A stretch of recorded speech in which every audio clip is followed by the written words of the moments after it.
Pearl Moskowitz's Last Stand, written by Arthur A. Levine, pictures by Robert Roth.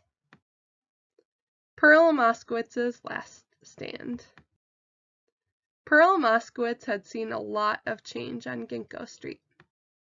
In fact, she could remember when it was a plain street called Smith, after the man who paid for the signs, Mr. Smith. But soon after the Borowskis and Plotniks and Krakows started arriving from Russia, there was a big change. Bella Moskowitz, Pearl's mother, gave a petition to the mayor asking for trees to be planted on the block, flowering trees. Who could argue with Bella? He renamed the street for good measure.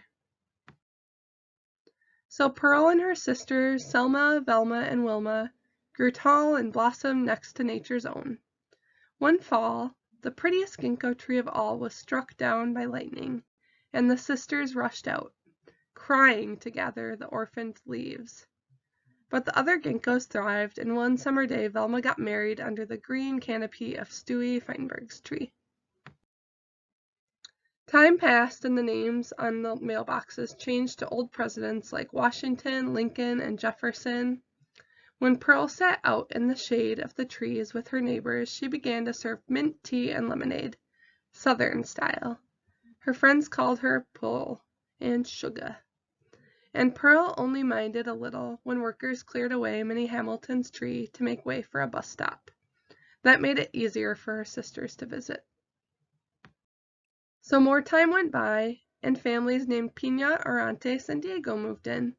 They taught Pearl to dance to a Latin beat, and they let her take a swing at the piñata for little Roy Diego's birthday party. But one day, a new mayor made a proclamation.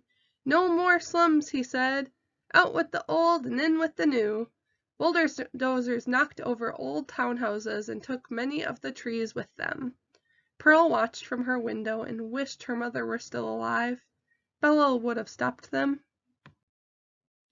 By the time the Chens and the Keys became Pearl's neighbors, there was only one tree left, but it was a beauty, broad, strong, and deeply lined, not unlike Pearl herself.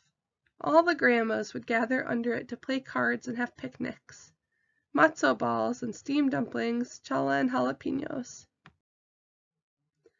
Then one day it happened.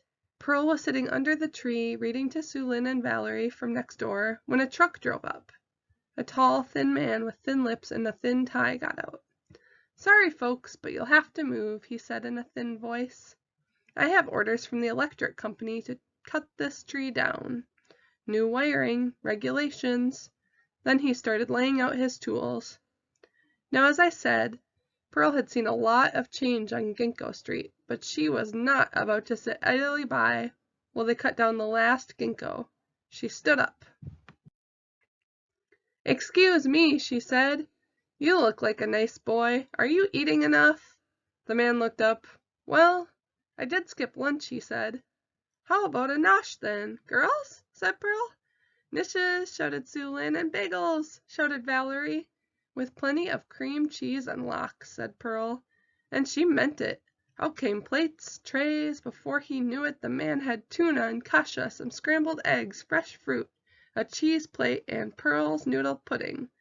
So good and full of cinnamon, it could stop you in your tracks cold. The electrician was so stuffed he could barely move, let alone chop down a tree.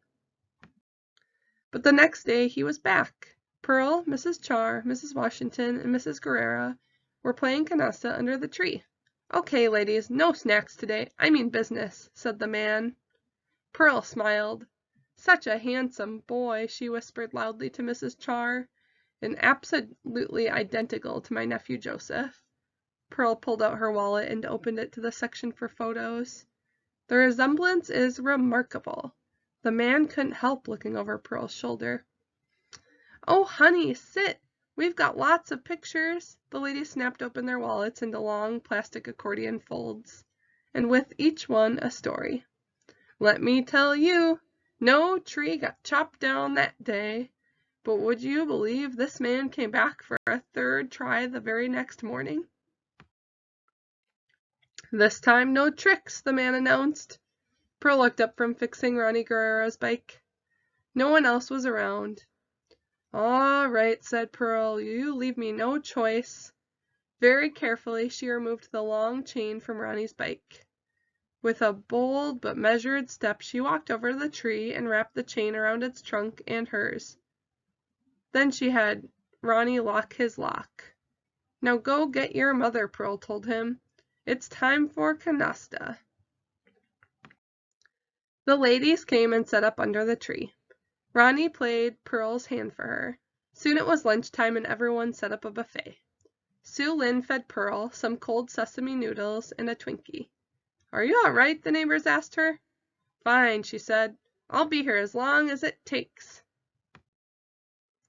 People started leaning out their windows and coming down to see what was up. They brought music, baseballs, roller skates. It was the biggest party Ginkgo Street had ever seen.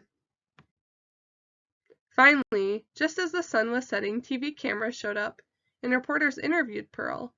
"I just want some justice," she told them. Of course, by then the mayor had arrived in a long, black limousine. "And it's justice you shall have," proclaimed the mayor. He called off the cutting down of the tree, and Pearl even made him promise to plant new ginkgos up and down the block. The neighbors cheered and set off fireworks long into the night. Pearl took the electrician and the mayor into her kitchen and gave them each a huge warm slice of noodle pudding. The mayor had seconds. "Go look, I think he renamed the street." It is now called Pearl Street instead of Ginkgo Street. The end.